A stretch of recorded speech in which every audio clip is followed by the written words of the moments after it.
I don't make New Year's resolutions, so none of them have really stuck with me. I'm a big fan of here we go again. It doesn't matter how many times you try it and fail, you just do it again. I failed on many resolutions that didn't come true, but it didn't stop me and just strive to do something else to give me the same type of satisfaction. New Year's resolutions, I really don't do them anymore. You don't have to get ready if you stay ready. To take more space and time to rest. Making more time for the people in my life that I love. It's actually something I've toyed with, this idea of just sort of taking a large block of time off. To leave the state of California. Doesn't matter where I go, doesn't matter when I do. I just need a vacation somewhere. To travel as much as I possibly can. To invite more pleasure into my life and to be someone who supports that in others.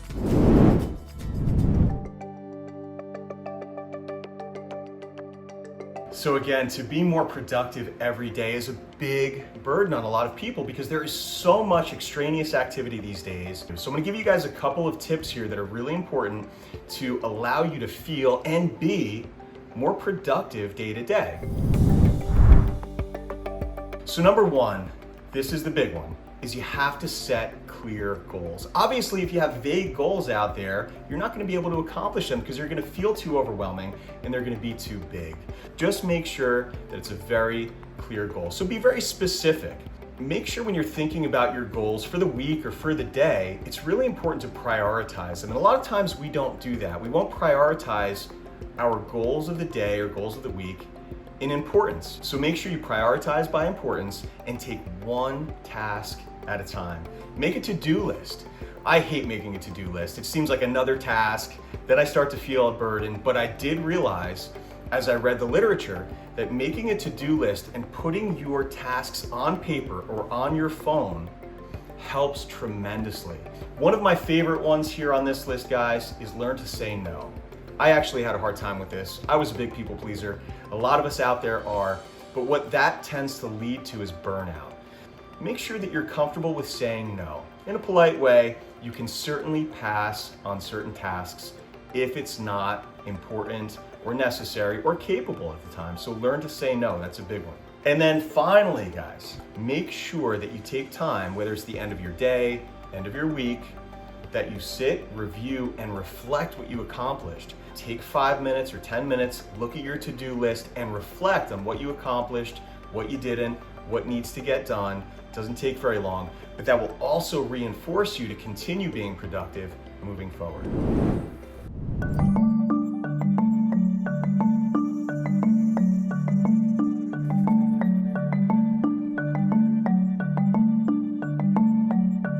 My mindset is so simple. I just want to get better.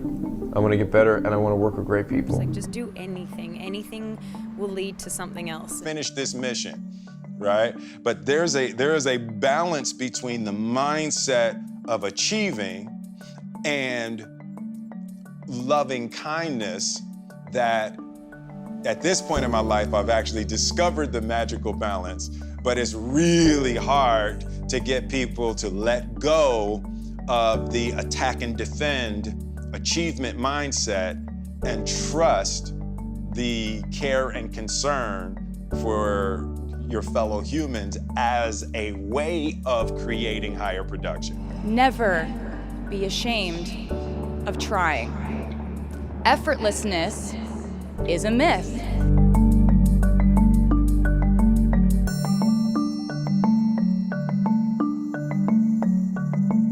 I've learned that success is very elusive and ambiguous, and in the more kind of culturally understood way of like accomplishments and achievements and things that look shiny and glamorous and important from the outside are really quite blank without you putting your meaning on, you know, what is success to you.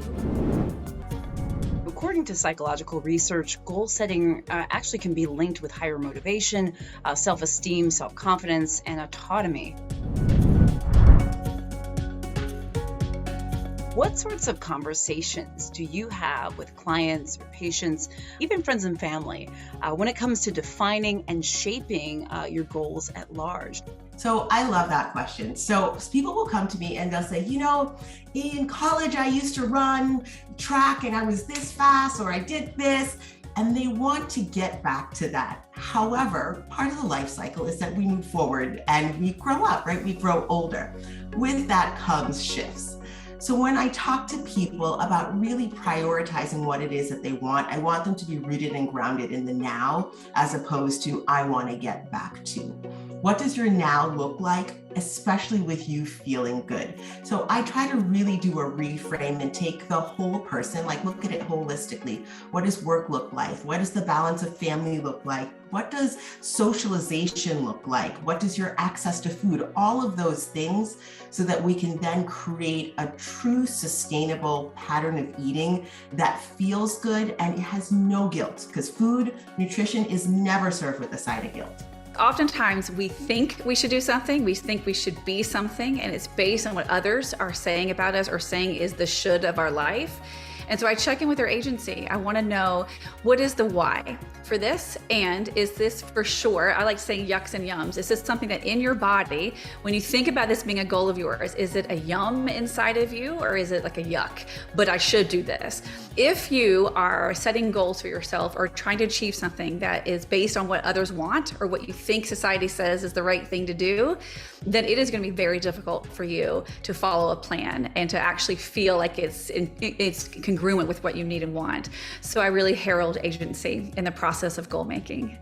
If it's not a heck yes, then it's a heck no. I think it's so important to really tune in to what it is that you're actually trying to bring into your life. And I'm also a big fan of not shoulding all over yourself. Don't should all over yourself. Don't put that pressure on yourself of, I need to be a certain way, I need to look a certain way, I need to change my life and have it look a certain way. I believe that goals are absolutely important for everyone to have.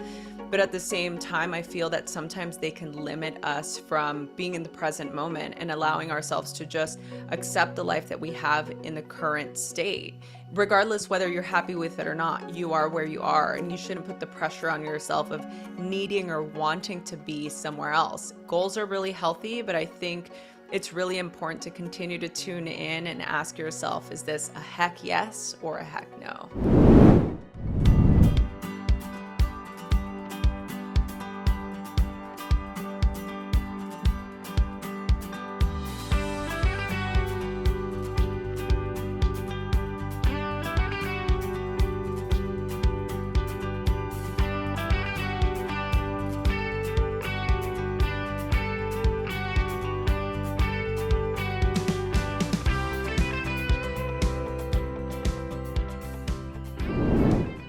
We can prompt ourselves or nudge ourselves to make the choices that we know align with what we want to have happen in the future. When we set goals, a lot of the times we think it's just putting it out there, saying to the world, this is what I'm going to achieve, maybe writing it on a to-do list, maybe telling a spouse or a best friend that this is what you're going to accomplish. But there is so much more to effective goal setting. We need to also think concretely. What can we do today, this week, this month? What actions can we take that will help us advance from where we are right now to where we want to be in the future? And also, we need to think about the obstacles that stand in our way, those things, those challenges we might encounter that could be stumbling blocks along that route to victory. So people use visualization in all different kinds of arenas. Some people use dream boards or vision boards to come up with sort of a mental image of what an awesome future might hold. So goal setting really is a multifaceted process that takes us from thinking about not just what I want, but how am I going to get there and how am I going to make it through the challenges? So one of my pet peeves are quick fixes. And I see this as such a ubiquitous thing in our society now, especially with social media and marketing. This is nothing new. Part of it is cultural, meaning that we like quick fixes too, because in order to gain something of improvement, we have to put in the work for that, and we have to put in the time for that. And that takes effort and sometimes stress. So we do look for quick fixes as humans. It feels really nice. Here's the truth, is as a medical doctor, as someone that knows physiology very well, most quick fixes, guys, really don't work. pay attention to yourself. What are you looking for with regard to that quick fix? A little bit of introspection, a little bit of self-analysis. Instead of chasing these goals, thinking we're gonna get a quick fix, and then thinking that quick fix is gonna make us happy. There is something, guys, called the hedonic treadmill. And the hedonic treadmill is a psychological term, meaning we shoot for these little goals of attaining things, or losing a little bit of weight, or looking better, or buying a nice shirt, or getting a piece of jewelry, or whatever it might be. But as soon as we get there, we feel the same way after just a little bit of time. So my point is here, pay attention to what you're searching for with these quick fixes, or quote unquote quick fixes, and marketing schemes. Get to the root of that and then address it appropriately. So for example, if you're saying to yourself, look, I'd really love to lean up and lose 5 or 10 pounds, instead of looking for some cleanse that's being marketed, perhaps even dangerous, and I've seen some pretty scary stuff online. As a doctor, I've seen some things that are a little concerning. Instead of looking for that quick fix, think about hiring a personal trainer or going to a gym and setting up the 20 minutes per day, 3 days a week perhaps, and then those long-term goals will certainly be more stable over time. Hi, I'm Rosie Acosta, and this is a meditation for setting your goals for the new year. Anytime you feel like you've deviated, you can always come back to this meditation so that you can re-inspire yourself and reground yourself to what you really want. So let's begin. First, find a comfortable seated position, or if you want to lay down, that's totally fine too. If you're sitting, roll your shoulders up and back, grow up nice and tall, take a big deep breath. Inhale through your nose, exhale through your mouth. Let's do that again. Deep breath in through your nose. Exhale through your mouth. Good. Relax your shoulders, relax your throat, relax your forehead. Just allow yourself to arrive into this moment. Let there be a sense of ease. Bring your attention and your awareness to how you want to feel, not just now, but when your goal comes to fruition. So think about yourself as the future self in the present moment now. Notice how you feel.